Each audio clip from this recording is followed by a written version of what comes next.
Doutora Ana Amélia, muito bom dia. Estamos ao vivo. Obrigada. Bom dia a todos que nos ouvem, os nossos ouvintes e nossos estudantes que nos honram também com a sua presença virtual. Em nome da Comissão de Inteligência Artificial e Inovação do Instituto dos Advogados Brasileiros, com especial alegria, nós recebemos hoje a Doutora Ana Amélia, muito bom dia. Estamos ao vivo. Obrigada. Bom dia a todos que nos ouvem, os nossos ouvintes e nossos estudantes que nos honram também com a sua presença. Pronto, teve um delay aqui. Então, com especial alegria, eu recebo hoje a Graziela Mantuanelli e a Isabela Silva. A Graziela é documentarista e é a diretora do documentário Cibernética, que vai ser o tema do nosso webinar hoje. E a Isabela Cristina é estudante de Ciência da Computação e fundadora do Instituto Meninas Negras. Obrigada, meninas, pela presença. Hoje, nosso papo vai abordar o documentário Cibernéticas, né? Que narra a história de mulheres na tecnologia. É um filme manifesto pelo aumento da presença feminina no universo da tecnologia, impactando, claro, o desenvolvimento social, econômico e cultural. Cibernéticas apresenta os percursos traçados por garotas poderosas que fazem hoje e fizeram no passado o mundo ficar mais humano, menos desigual, por meio da inovação tecnológica.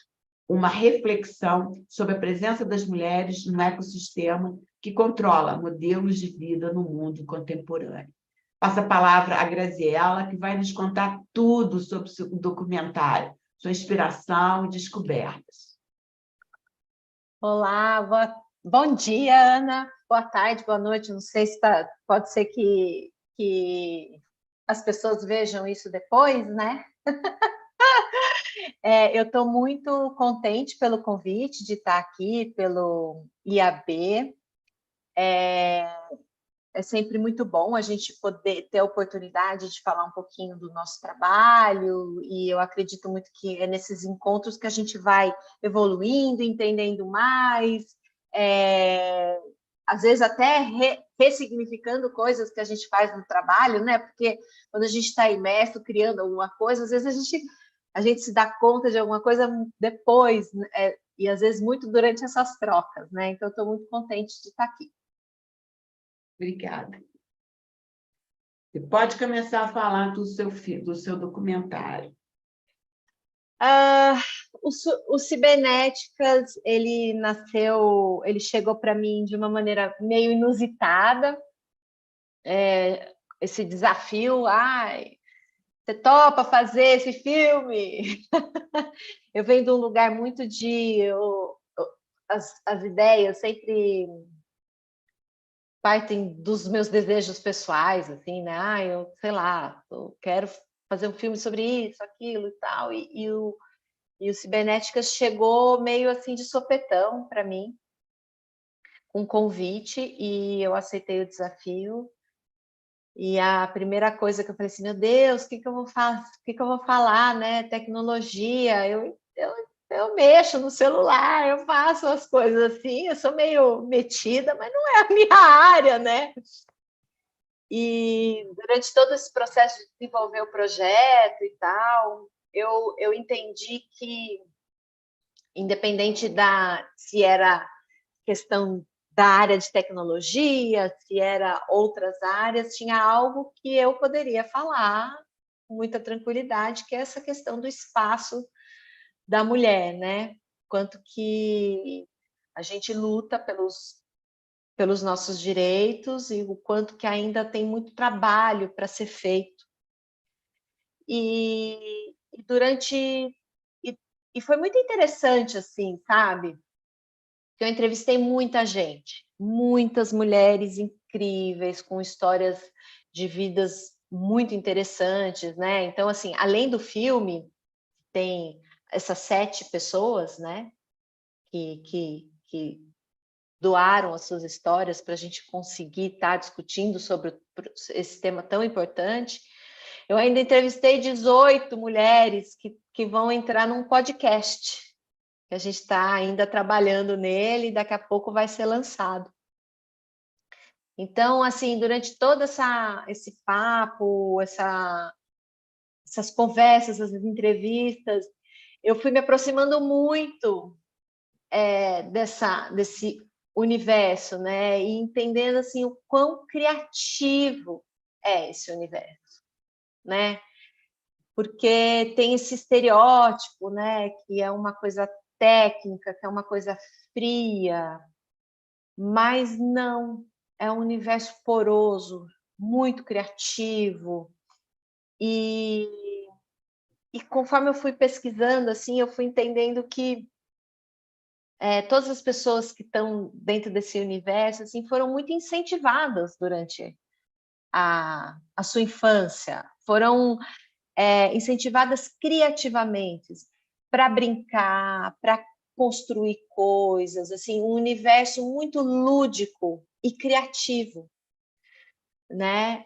E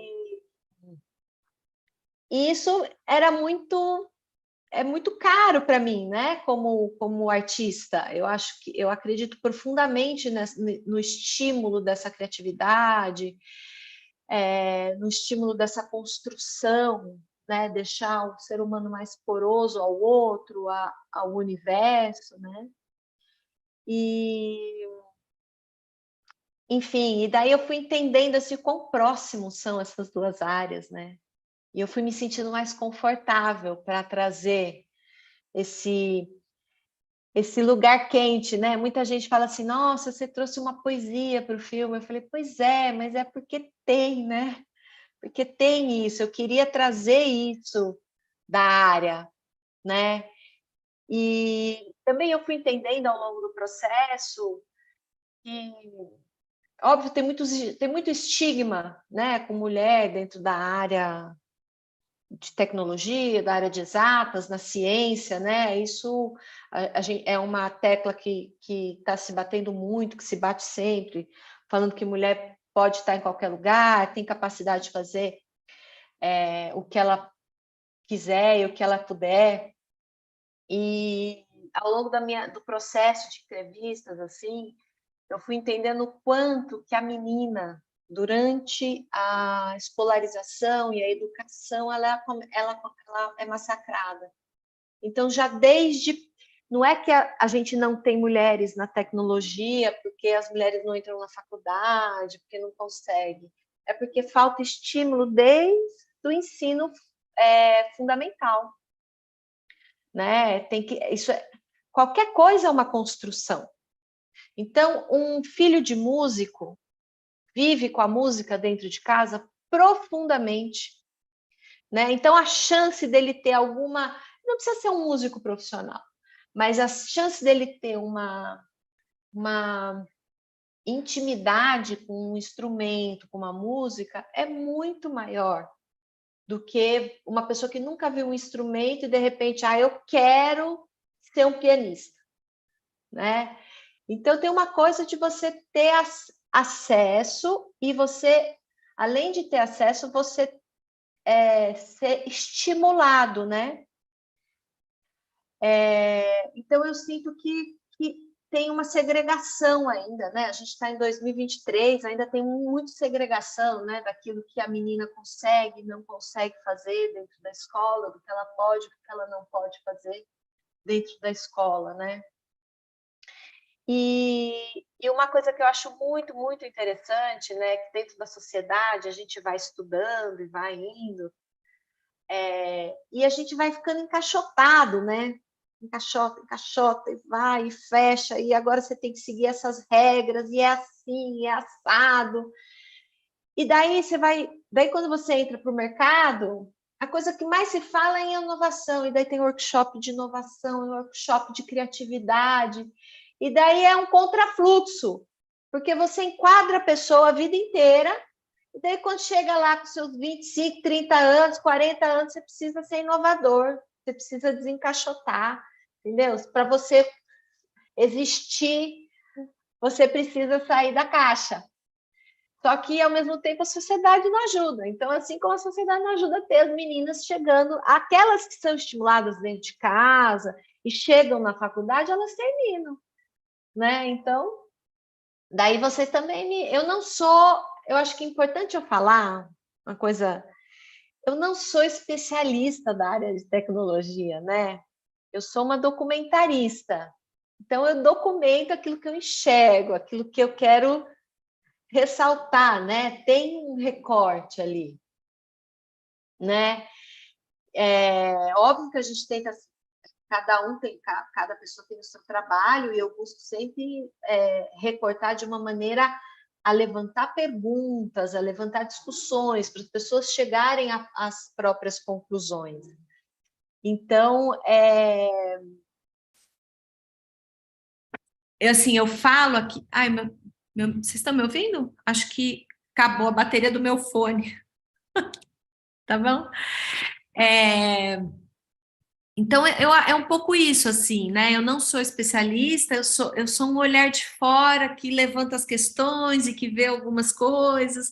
Então, isso é tudo um pouco dentro do meu processo criativo, né? As coisas que eu pude pensar e entender desse vasto universo, né? Que é a tecnologia, a ciência, enfim, dentro desse aspecto da mulher.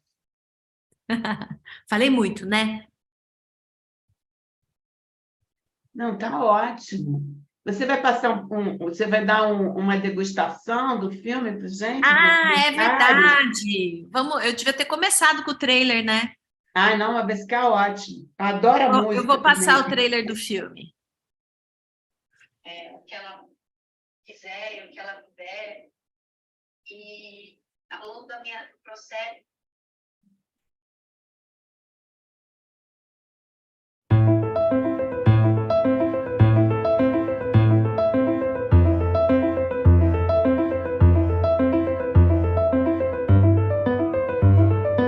Tecnologia é um substantivo feminino. E por ser um substantivo feminino, isso já me dá mais vontade ainda de entender o que é isso. E eu fiquei fascinada. Trabalhar com o computador me pareceu assim lindo demais. Me abriu o mundo, eu fiquei apaixonada. Aí eu digo, não, é isso que eu quero. E esse é o legal da programação, você consegue, por meio de linhas de código, impactar positivamente a vida de várias pessoas. Na minha cabeça, como eu sempre tive esse negócio de querer mudar o mundo, eu achava que a única forma seria através da medicina. Só que aí eu comecei a ver que a tecnologia era o meio mais rápido e o meio que eu conseguia fazer isso para a medicina, para qualquer lugar que eu olhava. E foi onde eu falei, gente, isso aqui é a minha ferramenta. Então, sonhar talvez seja a parte mais difícil dessa revolução tecnológica, né? Dar repertório para as pessoas saberem o que é possível, o que dá para fazer, para que elas possam sonhar. E aí a tecnologia dá um jeito de entregar, mas é a parte fácil da equação.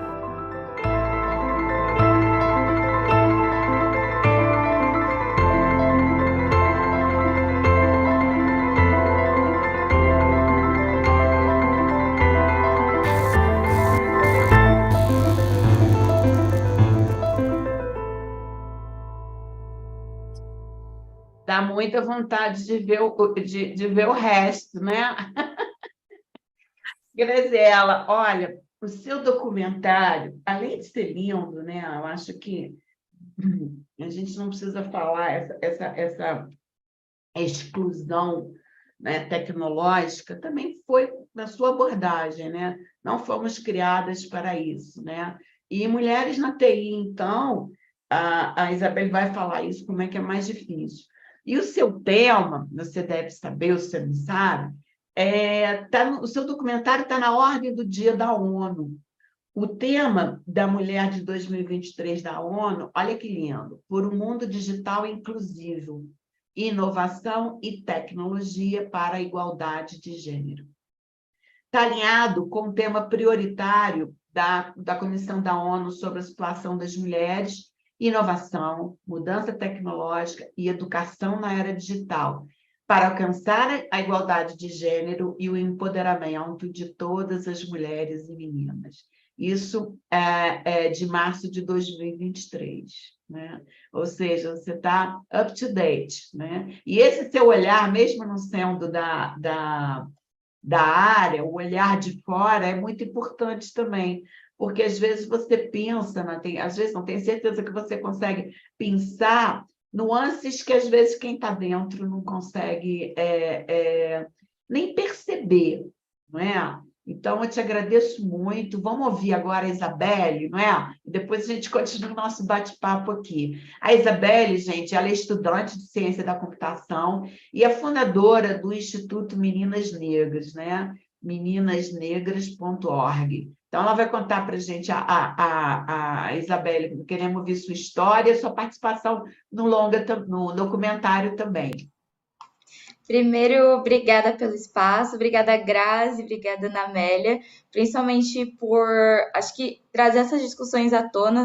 A gente está falando de tecnologia e é muito do que a Grazi disse, assim, eu acho que o olhar, falando de tecnologia, é o ponto mais importante que precisa ter, porque a gente está criando coisas que não existem ainda, né? E aí, quando a gente fala de tecnologia, muitas pessoas acham que necessariamente são coisas ultra difíceis de fazer, mas na verdade a gente precisa desses olhares sensíveis em relação ao mundo para a gente conseguir usar essa ferramenta para habilitar o que quer que a gente entenda que é necessidade para a sociedade.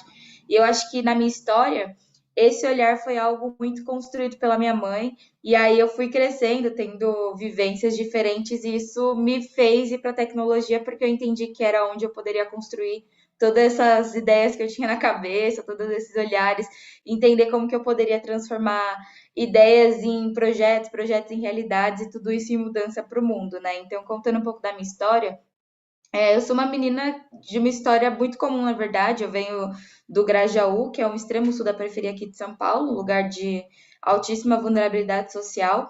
Só que eu tive a grande boa sorte de ter a minha mãe me orientando ao longo da minha vida para que eu não virasse mais uma estatística da realidade brasileira e do mundo que a gente conhece.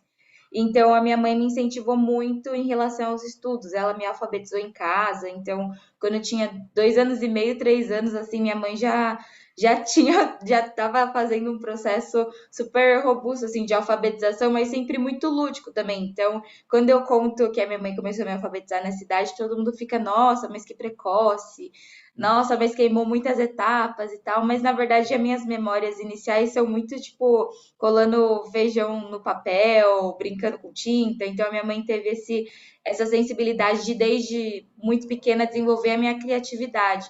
E eu acho que esse foi o principal ponto para tudo que aconteceu depois. E aí, com essa base que eu tive dentro de casa, essa base de incentivo mesmo, de me incentivar a olhar para novos cenários para além daquele que eu vivia dentro da periferia, me fez ser uma pessoa extremamente curiosa. Então, eu sempre fui aquela criança dos porquês, do porquê sim, porquê não é resposta, sempre querendo entender a fundo absolutamente tudo que eu olhava, e eu queria explicações, mais de umas possível. E aí, em busca dessas respostas, o estudar, né, assim, sentar e me debulhar em livros e tal, sempre foi algo muito que sempre me acalentou muito, porque eu tinha essas respostas para as coisas que eu gostaria. E essa base acadêmica, talvez, de incentivo aos estudos, me fez conquistar bolsas de estudos em colégios particulares, em colégios não da rede pública, né? Então, a partir do momento que eu comecei a frequentar esses ambientes, eu tive alguns choques culturais. Então, eu comecei a conviver com pessoas que não vinham da realidade do meu ponto de partida. E a partir dali eu fui notando alguns outros cenários que o meu olhar sensível, que a minha mãe me fez ter desde muito nova, começou a acender alguns alertas. E aí chegou uma hora que isso me instigou a ter algum tipo de ação. Então, eu falo muito de um exemplo, assim, quando eu estava no ensino médio, eu estudava com pessoas de realidades extremamente distintas da minha. E ali é até engraçado, eu sempre conto uma história que a gente tinha vários projetos para desenvolver lá onde eu estudava, e teve um dia que um amigo meu virou para mim e falou assim: Isa, como que é ser pobre? E aí eu ficava, mas eu também não sei como é ser rica, né? E aí, a partir desses tipos de questionamentos por essa falta de vivência das pessoas em realidades distintas, né? A gente vive em bolhas e essas bolhas não se cruzam muito no caminho. Eu comecei a pensar o quanto que a gente estaria perdendo de potencial mesmo, de força, de potência para fazer as coisas de uma forma diferente, porque a gente não conhece a realidade do outro.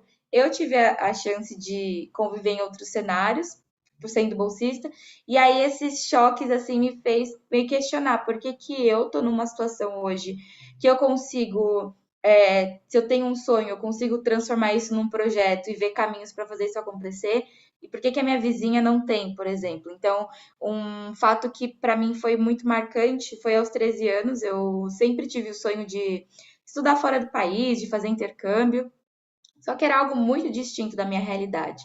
E por meio dessas oportunidades que eu fui tendo ao longo da minha trajetória, quando eu estava com 12 para 13 anos, eu participei de um processo seletivo, fui aprovada, consegui uma bolsa de estudos para fazer um intercâmbio de 10 dias nos Estados Unidos. E aí lá eu fiquei pensando assim, estava sendo uma experiência incrível, mas algo me incomodava, porque de novo eu era a única menina negra assim da turma. E aí eu ficava, poxa, por que eu sou sempre o único grão de feijão numa imensa panela de arroz e eu não consigo fazer com que outras meninas e jovens, né, da minha realidade, mas principalmente meninas, possam estar aqui também. E aí, através desse questionamento, eu e a minha mãe tivemos a ideia de criar um projeto social para basicamente multiplicar essas oportunidades. Então, no começo era o projeto nasceu do incômodo, né? E aí foi justamente isso. Por que eu consigo, elas não conseguem? Então, vamos meio que replicar o que foi feito comigo para outras pessoas também. E a gente começou assim, com 10 meninas, então a gente sempre focou no parâmetro acadêmico, profissional e cultural, e a gente começou a promover ações de desenvolvimento para esse público dentro desses 3 parâmetros. E aí o projeto foi crescendo, amadurecendo, e a gente percebeu que estava tomando uma proporção muito maior do que a gente imaginava. E aí a gente decidiu se formalizar enquanto ONG. Isso aconteceu em 2021 e desde então a gente tem desenvolvido os trabalhos.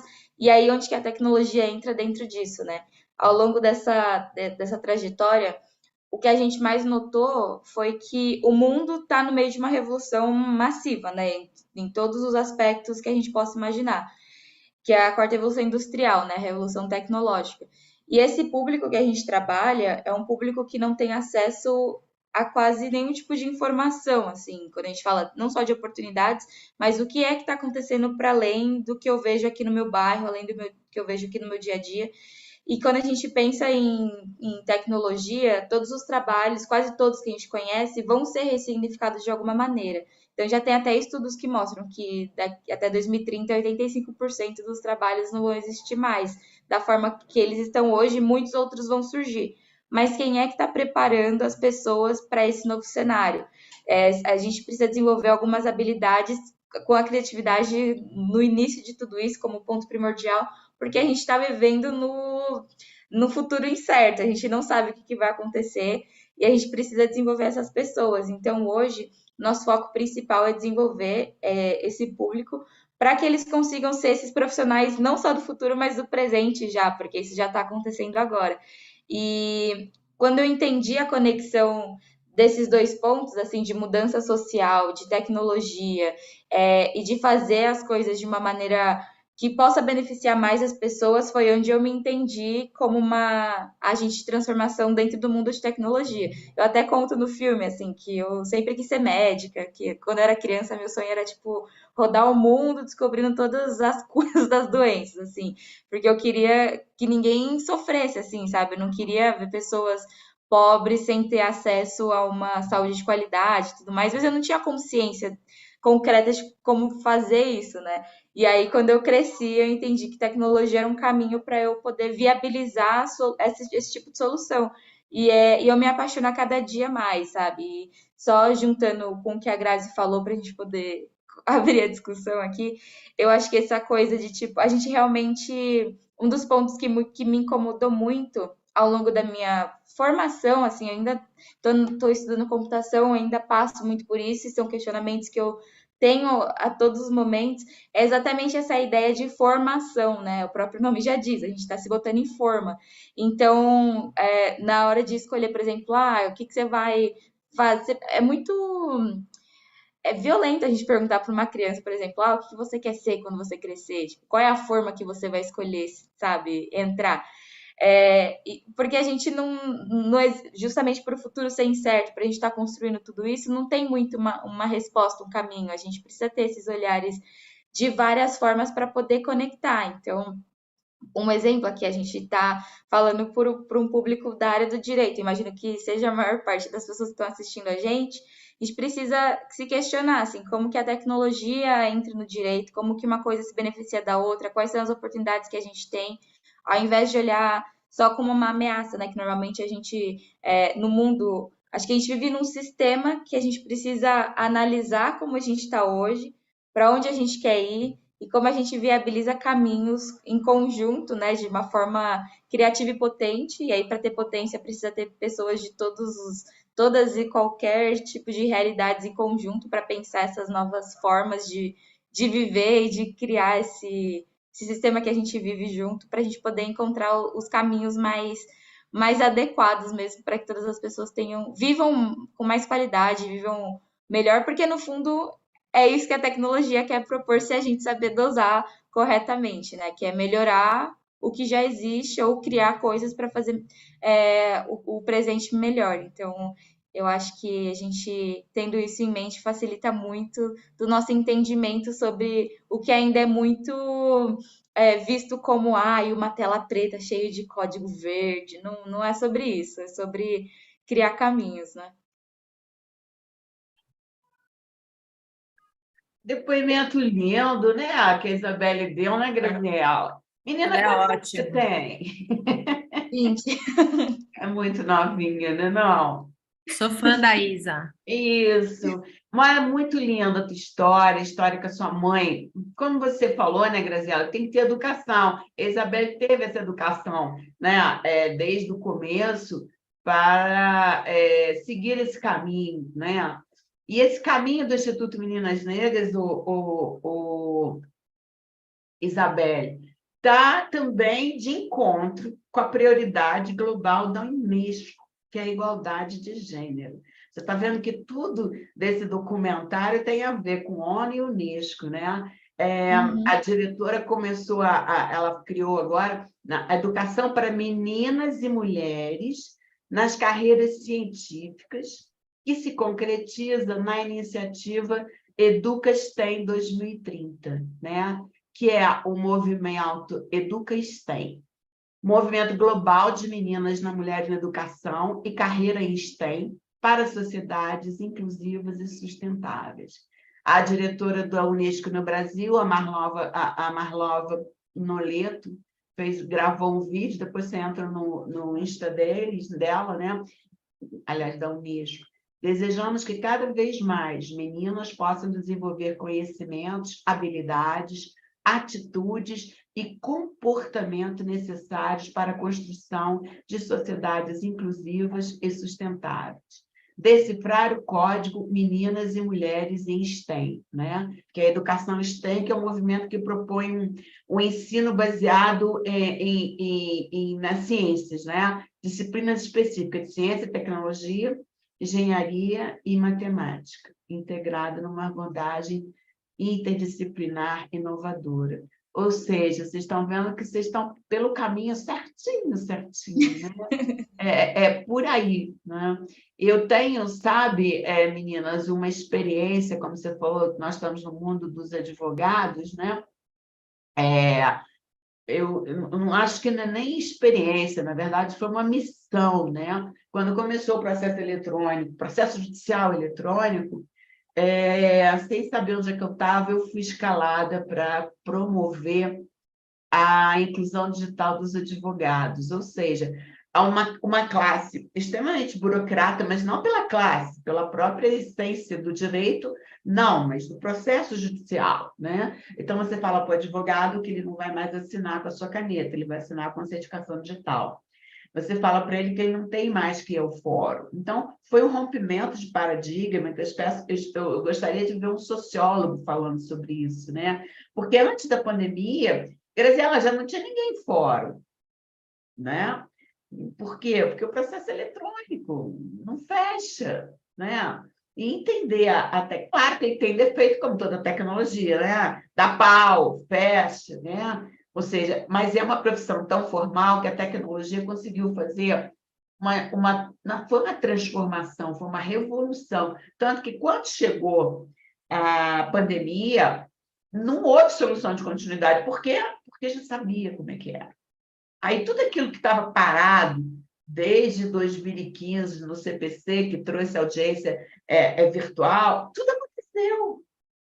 Agora a guerra é que não querem voltar para o presencial, né? Então, assim, é a tecnologia, a gente entender a tecnologia como um meio, não como um fim, concordam? E de facilitação, porque se o mundo é digital, vocês concordam que a gente tem que ser digital também? Agora, onde que está a educação? Graziela, quando eu fiz essa missão, foram tantos cursos, eu falei assim, um dia o curso vai acabar. Não acaba. Foram mais de 6 anos. Eu querendo falar de outra coisa, estudar outra coisa, mas todo dia tinha uma novidade nova, tinha uma violação de prerrogativa nova, sabe? E tinha que ter alguém que entendesse, tinha que ter alguém que entendesse. Não que eu soubesse alguma coisa, mas eu sabia um pouco mais do que aqueles que eu estava ensinando. E o retorno, Isabelle, foi muito, muito gostoso. Mas muito gostoso. Uma vez a gente estava no MEA, eu me lembro, começou a fazer sábado de manhã, 9 horas da manhã, uma lua no MEA, naquele clube Maxwell. Aí começaram a botar cadeira. Eu falei assim, mas o que é isso? Vocês estão pensando que vai quem? Isso aqui? Isso aqui é tanta gente? Não, mas são 400 inscritos. Oi? Cadeira. 400 pessoas. Se um deles se voltar contra mim, eu estou ferrada. Porque eu falo para eles quererem e tal, não sei o quê. Então, assim, quanto mais você ensinava, todo dia nascia um advogado sem ponto, o ponto com, ponto morto, né? Nascia um advogado sem ponto. Então, você tinha que, na verdade, era uma evangelização da tecnologia. E eu não sou eu não sou da área de tecnologia, né? Eu sou advogada, por acaso eu mexo com direito digital, mas é completamente diferente de você que é ciência da computação, né? Então, é a gente entender que você é um instrumento, né, Graziela, de facilitação. Um dos depoimentos mais lindos que eu já recebi foi também numa campanha que a gente estava fazendo de reeleição do presidente Felipe Santa Cruz no MEA, que um rapaz chegou para mim, olha, professora, aí quando eu falar professora, eu já sei que ele foi aluno do curso, né? Eu queria apresentar a minha esposa para a senhora. Eu falei, nossa, que lindo, vou adorar e tal. Ela foi, Graziela, ela apertou minha mão. Eu quero agradecer a senhora, porque graças à senhora, o meu marido não desistiu do direito. Jura? Foi.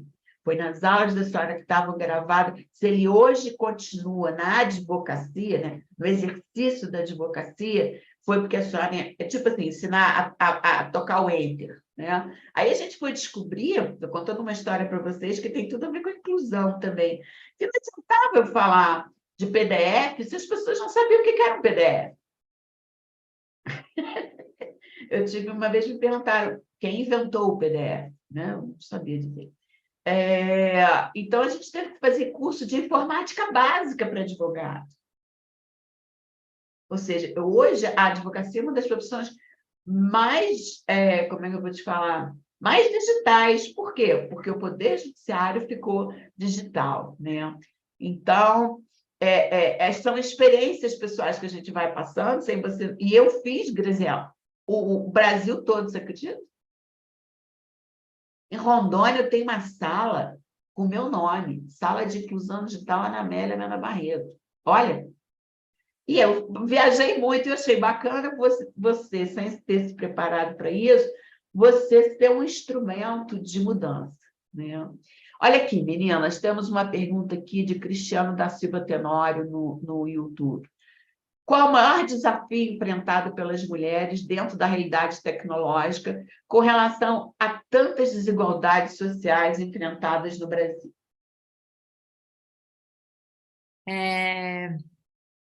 Eu vou pegar daqui a bola, depois a Isa completa. Primeiro eu quero, assim, adorei te ouvir, e eu acho que é tão bom, né, ser reconhecido em vida, né, Ana? Porque é tão raro a gente ser reconhecida assim. Então, eu fico feliz que você pode estar vivendo isso, né, dentro da sua área.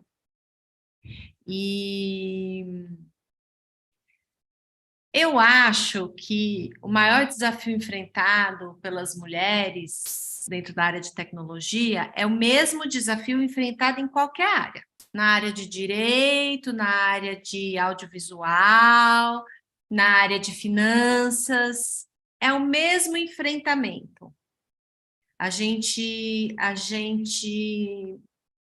briga por equidade salarial, né? A gente briga por espaço. Então, tem diversos estudos, assim, que são estarrecedores, né? Então, eu vou te contar um, por exemplo. A pessoa, isso fizeram, dentro de um mestrado, fizeram um estudo, pegaram o currículo de uma mulher, com todos os pontos dela, e deram para uma turma avaliar para ver se contratava a pessoa. E pegaram o mesmo currículo dessa mulher e só mudaram o nome e colocaram o nome de um homem. E deram para a turma avaliar. Era o mesmo currículo. Quem tinha maior chance de ser contratado era o homem.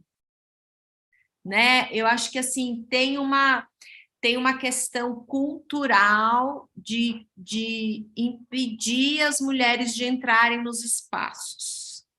Porque se ela é assertiva, é porque ela é agressiva, né? E a gente, quando fala de agressividade de mulher, porque ela está sendo reta e falando o que ela pensa, mas se parar para pensar o número de feminicídio, né?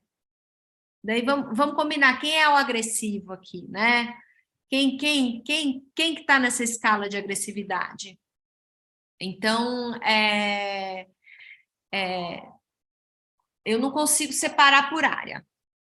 Eu acho que dentro da área de tecnologia, depois eu acho que a Isa pode falar melhor do que eu nisso, mas eu acho que o que está na base é assim, a gente está num país em que as pessoas não têm um acesso à educação, quando tem acesso é muito depauperado. A gente está falando de um país em que tem escola que não tem água, né? Quanto mais uma coisa para ter uma aula de ciência. Quanto mais... A gente está falando de um país em que, recentemente, a gente tem um escândalo em que compraram um equipamento tecnológico para uma escola, gastaram milhões, e a escola não estava apta a receber aquilo. Não tinha como usar, o equipamento está lá parado. Né? Então, assim, tem tanta linha para puxar aí dessa pergunta. Então, assim, a gente precisa falar de inclusão de uma maneira ampla, né? Então, incluir mesmo, dar oportunidade para as nossas crianças serem o que elas quiserem ser. Porque as crianças a criança não é minha ou daquela outra mãe. As crianças são da sociedade. Elas são nossas. Então, é uma responsabilidade minha e sua e de todo mundo ao redor cuidar bem dessas crianças, porque são essas crianças que vão manter o nosso país, manter a nossa sociedade, manter o nosso atendimento à saúde, manter a nossa qualidade de vida. Isso é geracional, a gente está, né? Então, os nossos pais criaram coisas para a gente poder usufruir, e a gente vai criar coisas para os nossos filhos usufruir, e se a gente está numa sociedade mais igualitária, o caminho da sua vida ao envelhecimento será muito melhor, né? Então, é uma responsabilidade geral, né? Então, assim, então tem essa inclusão, e daí tem a coisa da gente ter questões estruturais muito fortes. A gente vive num país muito machista, então que dificulta. Tem pais que acreditam que meninas não devem ir para a escola, né? Então, assim, a gente tem essa estrutura patriarcal, muito gigante que a gente precisa romper e tem uma estrutura racial muito importante que a gente precisa romper. E aí eu dou a bola para Isa. Eu vou continuar na mesma linha de pensamento, assim, talvez fazendo uma provocação, assim, não vou dar muitas respostas, mas é mais para refletir mesmo. Eu gosto sempre de instigar, assim, qual que é a minha realidade em relação ao mundo, assim, sabe? O que é o mundo para mim? A forma como eu enxergo o mundo é diferente da forma que a Grazi enxerga o mundo, que a Ana Amélia enxerga o mundo, que vocês estão assistindo enxergam o mundo, porque partem de bases diferentes, de vivências diferentes. Mas quando a gente fala de atacar a desigualdade social, não tem como pensar nisso sem pensar a um projeto de longo prazo. E aí, quando eu falo nisso, por quê? A gente vive num curtoprazismo patológico, né? Então, a gente quer tudo para ontem, é tudo imediatismo, é tudo... Mas aí a gente perde um pouco dessa essência do que a Graça estava falando, que é essa responsabilidade ancestral. E quando eu falo disso, é entender que literalmente tudo que a gente está fazendo hoje, as nossas ações diárias, deixam marcas que vão afetar as gerações que vão vir depois da gente e já estão afetando, porque a gente se coexiste, né? Porque quando a gente fala de ancestralidade, parece, minha tataravó. Mas não é isso, a gente está vivendo aqui e coexistindo. Então, a minha mãe é minha ancestral, minha avó, tá todo mundo aqui, eu sou ancestral da minha prima e assim por diante. E se eu tenho essa consciência aplicado ao que eu faço no meu dia a dia para promover ambientes eu acho que é um tipo de infraestrutura de trocas mesmo, assim, uma infraestrutura para que as pessoas consigam enxergar como que isso afeta a nossa vida diária e como que eu poderia mudar isso. Por que eu falei disso? Porque quando a gente fala de desigualdade social, pensando no mundo da tecnologia, é um reflexo do mundo que a gente vive. A gente está vivendo numa época que se fala muito de diversidade e inclusão, mas de uma forma muito transparente. Por que a gente não consegue avançar tanto em diversidade e inclusão para além? A gente tem os KPIs, tem as metas, a gente atinge, mas por que causa um incômodo a partir dali, quando a gente efetivamente fala de vamos promover liderança feminina, vamos incluir mais pessoas negras, etc. Porque gera um abalo sísmico na estrutura que a gente vive. Nesse sistema, se a gente olhar para nosso modelo patriarcal, por exemplo, que a gente vive, quando a gente mexe no privilégio de alguém que já está acostumado a ter um certo tipo de realidade ali, passado de tempos em tempos, da mesma forma, no mesmo padrão, quando a gente muda isso, gera um certo incômodo. Então, primeiro, não tem como a gente falar de atingir uma igualdade, uma equidade social, de gênero, se a gente não se coloca à disposição de reprogramar conceitos, de reprogramar realidades, de reprogramar o que a gente entende como verdade. Porque a verdade também não é absoluta, ela não existe. A gente vai criando socialmente e aí vai gerando um certo tipo de aceitação e isso vai sendo passado de geração em geração e isso vai ficando, isso gera o que a gente chama de sistema. Então, acho que primeiro a gente tem que se colocar à disposição, e aí mais do que ficar no papel diagnóstico, eu sou uma pessoa muito... Como que a gente pode resolver isso? E aí, eu acho que, para além desse papel diagnóstico, é importante a gente ter essa consciência e exercitar esses tipos de questionamentos internos, lógico, ler, se informar e tudo mais, fazer esses choques de pensamento para a gente reformular novas ideias, mas pensando no campo prático, o que eu talvez poderia fazer para mudar isso, assim, sabe? Que tipo de ação eu poderia ter para poder incluir mais mulheres em tecnologia ou incluir mais mulheres no campo onde eu trabalho? E aí, quando eu falo isso, as pessoas ficam se questionando, putz, eu vou ter que criar uma ONG. Não é isso que eu tô falando. É gerar, às vezes você gerar um incômodo do ambiente onde você está inserido, você já está fazendo uma grande mudança, porque a partir disso não existe nenhuma mudança que aconteça sem um incômodo. Então, às vezes as pessoas até ficam, Isa, qual que é o seu propósito? Qual que é a sua missão? Acho que a minha missão é incomodar as pessoas, porque a partir desses tipos de incômodo a gente vai achar uma solução minimamente viável para fazer acontecer. Então, e o mundo é muito sobre testes, erros e acertos, sabe? Então, acho que quando é importante gerar discussão, é importante a gente diagnosticar, mas é ainda mais importante a gente agir para ter insumos a partir disso para ver, será que isso funciona? Será que isso não funciona? Então, acho que como eu falei, não dei nenhuma resposta, mas é mais pontos de reflexão para a gente poder pensar E só mais um insight, assim, acho que a gente está vivendo no momento mais importante da história, assim, talvez até da humanidade, porque a gente está num limiar entre a evolução e a destruição, né? De vários cenários, de vários aspectos. E eu entendo que a tecnologia a ferramenta que surgiu, que agora, ao longo dos anos, desde o Abaco até hoje, que a gente tem tecnologias mais robustas, mais efetivas para criar soluções, produtos, etc. Eu acho que a gente está no ponto de conseguir aplicar tudo isso que a gente construiu para gerar soluções que a gente precisa para o nosso mundo. E aí eu estou falando desde mudança climática até inclusão social, e aí tudo que vem no meio disso tudo. É uma coisa interligada à outra. Eu acho que no mundo que a gente vive hoje, a gente tende a olhar as coisas assim, existe o mundo.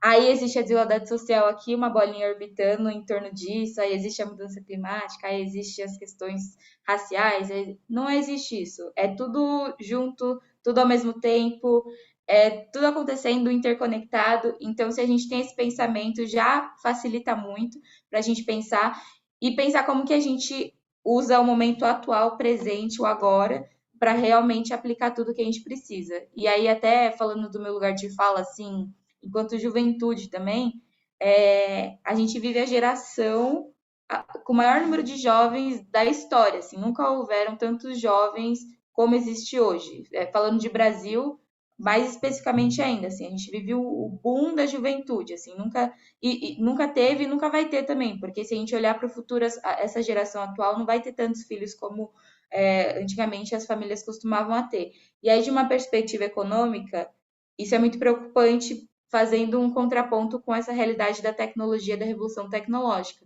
Se a gente está falando que 85% dos empregos vão deixar de existir, vão surgir outros tipos de emprego, e a gente não está preparando essa massa populacional para se adaptar dentro desse novo contexto, se a gente fizesse isso, geraria muita renda, poderia gerar muito potencial de inovação.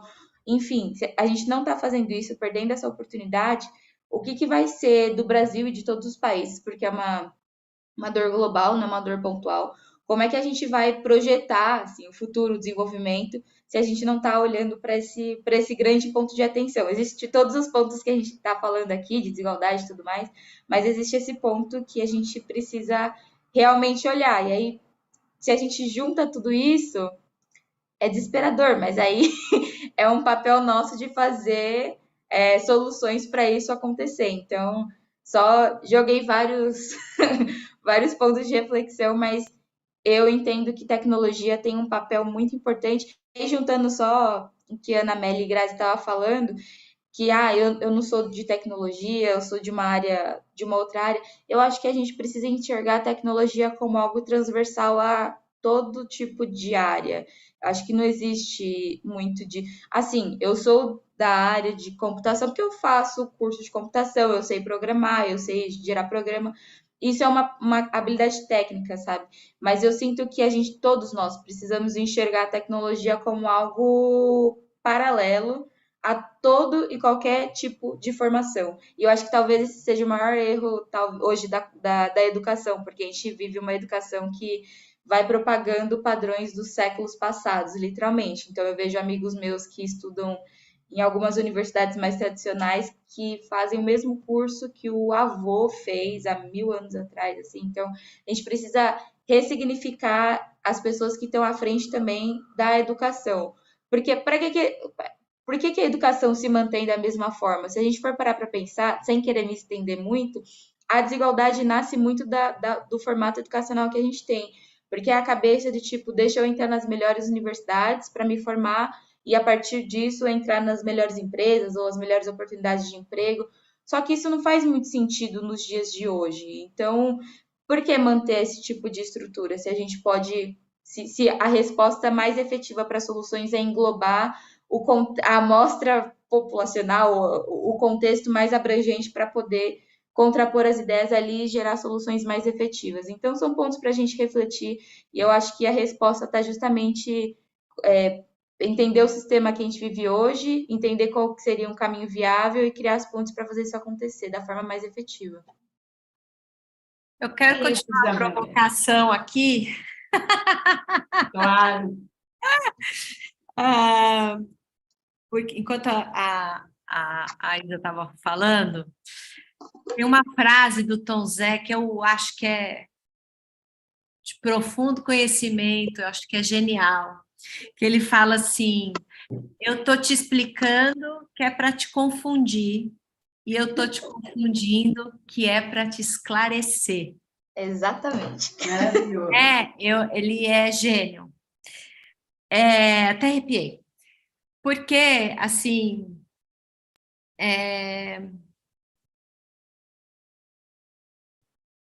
eu acho que a gente está vivendo essa revolução tecnológica e que é muito maravilhosa em muitos aspectos, mas, ao mesmo tempo, as pessoas que estão fazendo a tecnologia, desenvolvendo esses instrumentos tecnológicos, muitas vezes a gente não sabe o que está fazendo, né?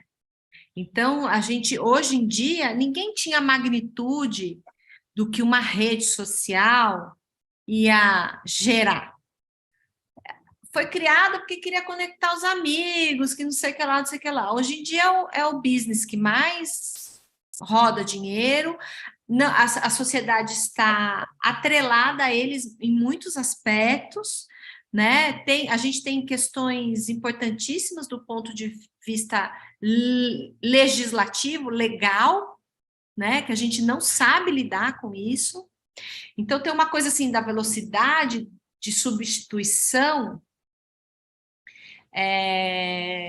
que tem um lado muito positivo, mas tem um lado que nos sobrecarrega como humanidade. A gente é sobrecarregado com isso.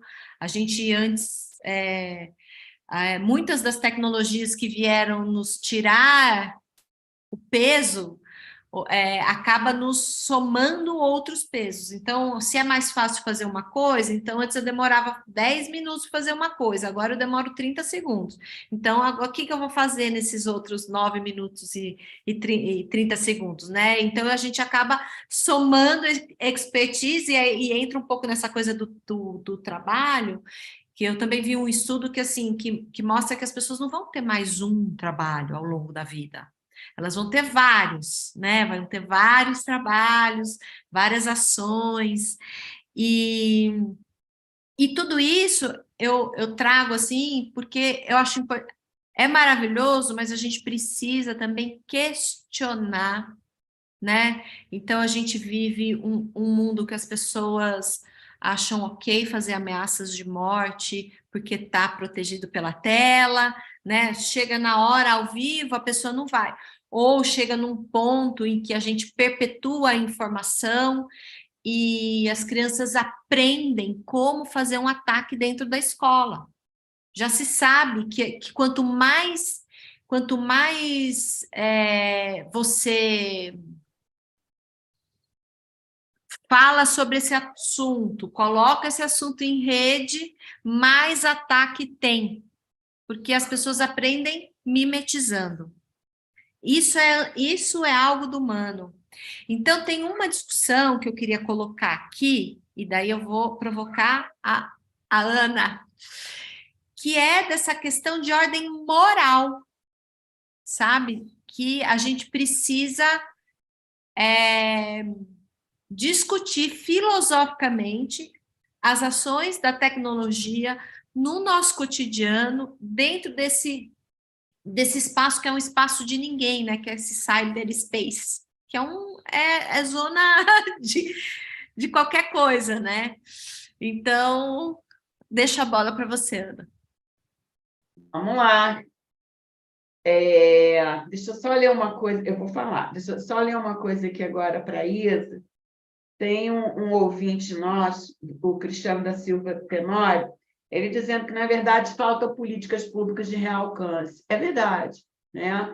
Nós vimos escola recebendo tablets que não foram nem abertos. É quando está enviando tablet para onde não tem internet, né? Então, é quando a técnica falta antes da tecnologia, não é verdade? Isso é verdade. Agora, esse governo colocou agora a Secretaria de... Não é governo digital, é uma coisa digital. Eu estou com muita... O João Brant é um cara espetacular, estou muito preparado. Isa, Marcos Santos deixou um alô para você. Isa, parabéns pela jornada e por ajudar a construir caminhos para muitas outras meninas a seguirem pelo caminho da educação e da tecnologia. É isso.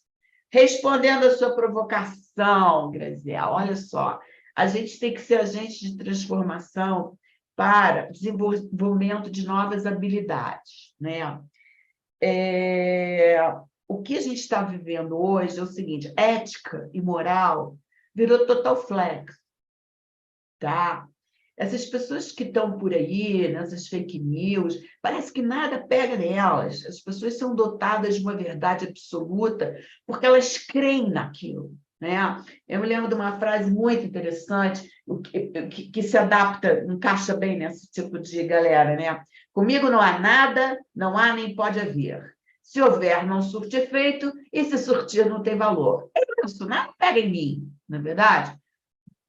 E a internet, ela não é nem melhor, nem pior. É igual Salgueiro, apenas uma escola diferente.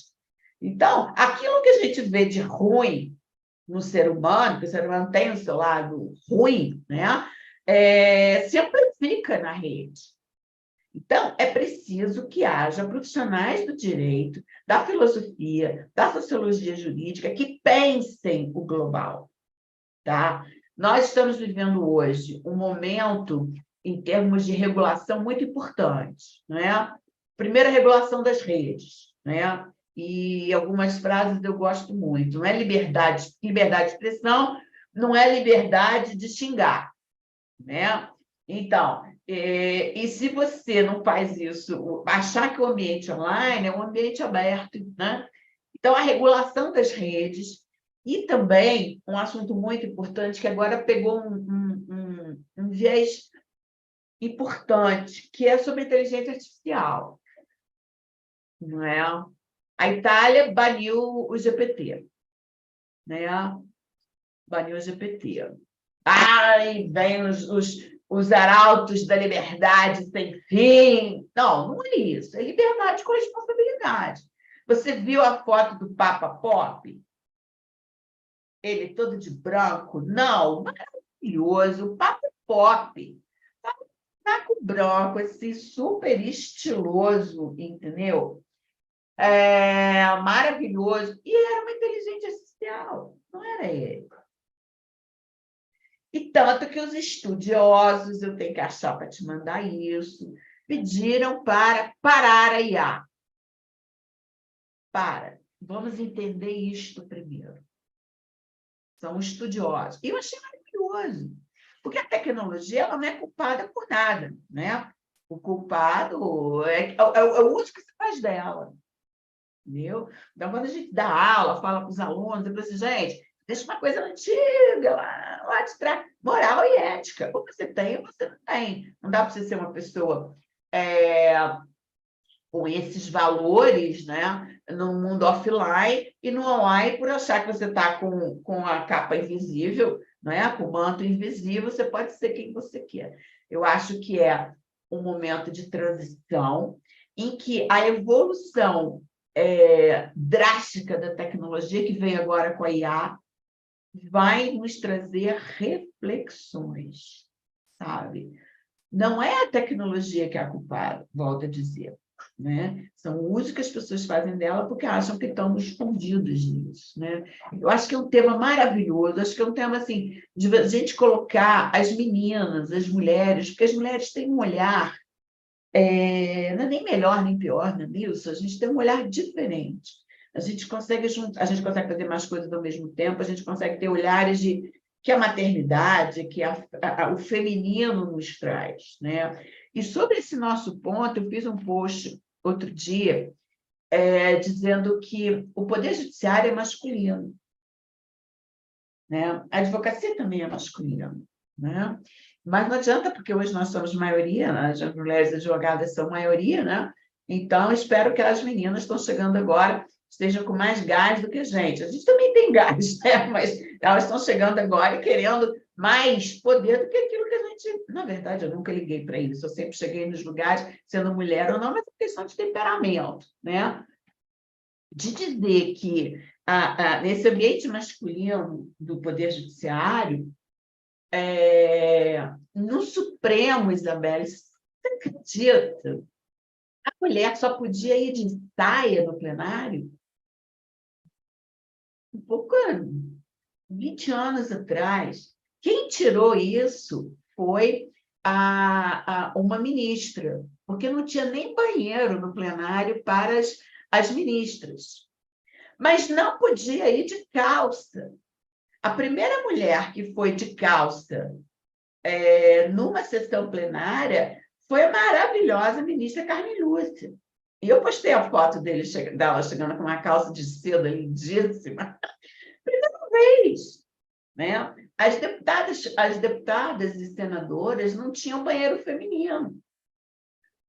Então, a gente está vendo agora que a gente realmente abriu os portos. Não dá mais para ser como era, concorda?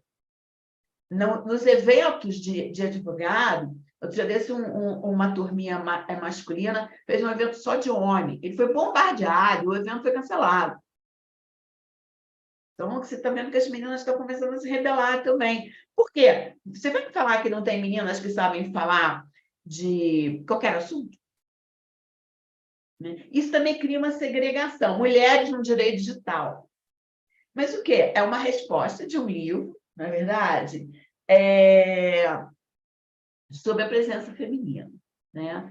Eu deixo aqui para vocês encerrarem, mas antes agradecer milhões esse debate tão rico que vocês nos proporcionaram, esses depoimentos tão lindos, né?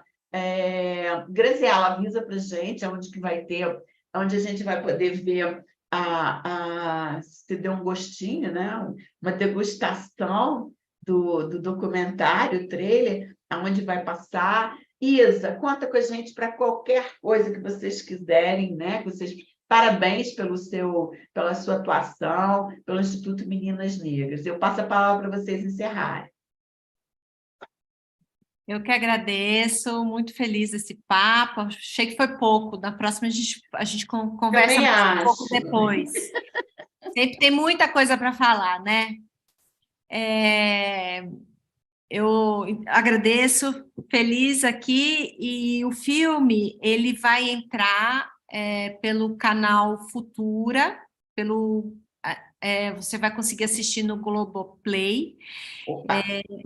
Então, e pelo canal Futura a entrada é gratuita, vai estar liberado para todo mundo assistir, não precisa ser assinante, o que é muito bom.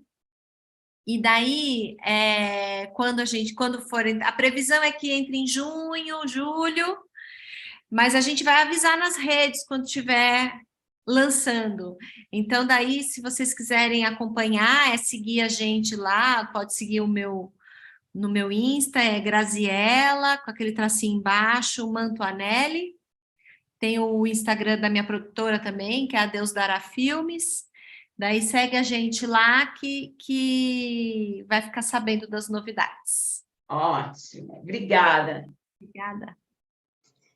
Eu só estendendo os agradecimentos aqui, primeiro, mais uma vez, assim, é muito gratificante poder estar aqui conversando, trocando essas ideias, essas perspectivas, e realmente, assim, acho que a única coisa que eu deixaria de última mensagem, assim, não é nem uma mensagem, é uma reflexão, de novo, assim, da gente sair da nossa zona de conforto, pensar novas possibilidades. Eu sei que fica um pouco abstrato, aquela coisa meio motivacional, talvez, mas não é isso. O intuito é realmente a gente pensar de forma diferente, assim, como é que a gente pode sair da forma, do modus operandi, assim, de como a gente pensa todo dia, de como a gente faz as coisas que a gente faz todos os dias, e pensar principalmente quais conexões a gente pode criar para ter essas novas respostas, sabe? Assistam Cibernéticas, saiam da zona de conforto de vocês e pensem como a gente poderia fazer diferente. Ana, muito obrigada pelo espaço. Isabel, deixa o seu Insta das Meninas Negras. Sim, é @Instituto Meninas Negras. Tem o meninasnegras.org, que é o nosso site. E a minha rede pessoal é @isabelle.scristina. E no LinkedIn a mesma coisa também, Isabelle Cristina, fácil de achar. Maravilha. Olha aqui, nós estamos recebendo, antes de encerrar, aqui a galera do chat, né? E a nossa segunda vice-presidente, doutora Adriana Brasil Guimarães, convidou vocês para passar o filme no IAB, tá? E depois fazer uma roda de debate para conversa. Está aberto, então, Graziela, essa roda, né, de conversa que a gente vai ter, que eu acho que nós temos no IAB a Comissão de Direitos da Mulher, temos uma... E esse mês das mulheres, a gente fez evento só de mulher. Mulheres no direito marítimo, mulheres não sei o quê. Então, foi um evento, um mês muito rico para nós. Então, fica aqui o convite da doutora Adriana Brasil. A palavrinha mágica, obrigada a vocês, tá? Bom demais. E eu me despeço, vamos fechar o nosso canal e me coloco à disposição, viu, Isabelle e Graziela, para o que vocês quiserem, o espaço da nossa Comissão de Inteligência Artificial e Inovação, assim como também o espaço do Instituto dos Advogados Brasileiros. Muito obrigada. E eu espero vocês saírem e eu sair depois. Muito obrigada. Tchau, tchau. Obrigada, tchau. Obrigada, gente. Tchau.